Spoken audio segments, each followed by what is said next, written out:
सबसे पहले बड़ी जानकारी दिल्ली से, जहां पर दिल्ली एनसीआर में प्रदूषण के हालात पर सुप्रीम कोर्ट में सुनवाई।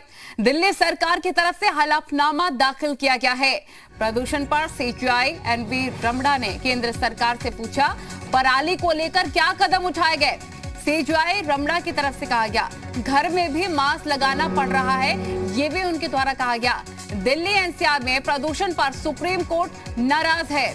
दिल्ली एनसीआर के हालात बहुत खराब हैं, सीजीआई की तरफ से कहा गया है। तो सीजीआई की दिल्ली सरकार को फटकार, आप सिर्फ किसानों को जिम्मेदार ठहरा रहे, केंद्र राज्य सब अपनी लड़ाई लड़ रहे हैं। ये दिल्ली के जलने का मुद्दा है। केंद्र सरकार बताए क्या कदम उठाया गया है, संभव हो तो 2 दिन का लॉकडाउन लगा दे, ये भी उनकी तरफ से कहा गया है।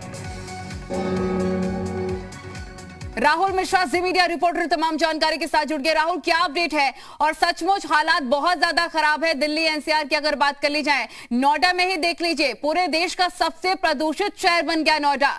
अब ये सुप्रीम कोर्ट की तरफ से फटकार भी लगी है। देखिए, सुप्रीम कोर्ट की तरफ से फटकार लगी है और सुप्रीम कोर्ट ने इस मामले को लेकर के केंद्र सरकार से पूछा, क्योंकि केंद्र सरकार की तरफ से एक चार्जशीट पेश किया गया था जिसमें प्रदूषण से निपटने को लेकर उठाए गए कदम की जानकारी इसमें दी गई थी। और उसमें केंद्र ने कहा कि हमने पराली को न जलाने की निगरानी के साथ साथ उसे रोकने के लिए भी कदम उठाया है।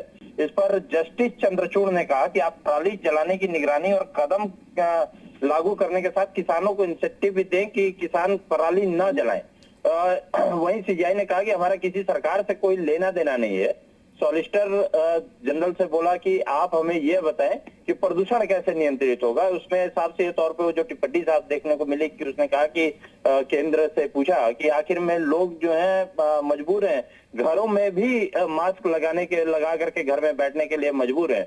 और इस समय यदि देखा जाए कि दिल्ली हो, एनसीआर हो, इसमें नोएडा की बात किया जाए, ग्रेटर नोएडा की बात किया जाए, गाजियाबाद की बात किया जाए, दिल्ली की बात किया जाए, इसमें ऐसे ही हालात बने हुए हैं। बिल्कुल इस पर चिंता का विषय बना हुआ है कि कैसे इससे निपटा जा सके। बहुत शुक्रिया आपका तमाम जानकारी साझा करने के लिए। बड़ी खबर हरिद्वार से आपको दे दें। इसी बीच बीजेपी का प्रबुद्ध जन सम्मेलन लगातार जारी है। प्रदेश प्रभारी दुष्यंत गौतम शिरकत कर रहे हैं, मुख्य वक्ता के तौर पर कार्यक्रम में शामिल हो रहे हैं। ज्वालापुर में हो रहा है सम्मेलन का आयोजन। ये इस वक्त की बड़ी खबर आपको बता रहे हैं। बीजेपी का प्रबुद्ध जन सम्मेलन का आयोजन, हरिद्वार से बड़ी खबर।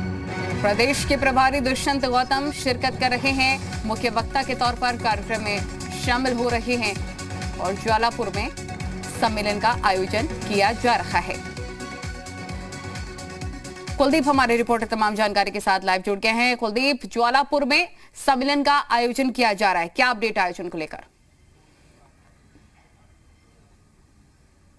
देखिए, बीजेपी ने अपने पूरे कार्यक्रम प्रदेश भर के लिए तय किए हैं और इसी कड़ी में प्रबुद्ध जन सम्मेलन भी एक महत्वपूर्ण सम्मेलन है, जिसके जरिए बीजेपी जो प्रबुद्ध वर्ग के लोग हैं उन लोगों को साथ जोड़कर चलना चाह रही है। दरअसल जिस मिशन को लेकर उत्तराखंड में बीजेपी चल रही है, उसके लिए हर वर्ग को साथ लेकर चलने की पार्टी की कोशिशें हैं और इस हिसाब से कार्यक्रम भी तय किए जा रहे हैं।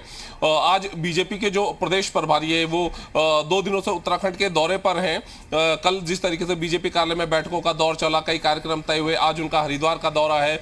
हरिद्वार में वो प्रबुद्ध जन सम्मेलन में शिरकत कर रहे हैं और उसमें ये बताने की प्रबुद्ध वर्ग से कोशिश की जा रही है कि जो ये 5 साल का उत्तराखंड सरकार का जो कार्यकाल रहा है और उसके साथ ही में जो केंद्र सरकार के कार्यकाल रहे हैं, उसमें क्या कुछ ऐसा रहा है जो उत्तराखंड के लिए आज एक मील का पत्थर साबित हो रहा है। जो योजनाएं उत्तराखंड को केंद्र सरकार के द्वारा दी गई हैं और किस तरीके से आगे का जो विजन है वो पार्टी ने अपना तय किया हुआ है। कुल मिलाकर और कोशिश है 2022 के लक्ष्य को हासिल करने की, जो टारगेट बीजेपी लेकर, यानी कि साफ तौर पर आने वाले चुनावों के मद्देनजर ये सम्मेलन काफी ज्यादा महत्वपूर्ण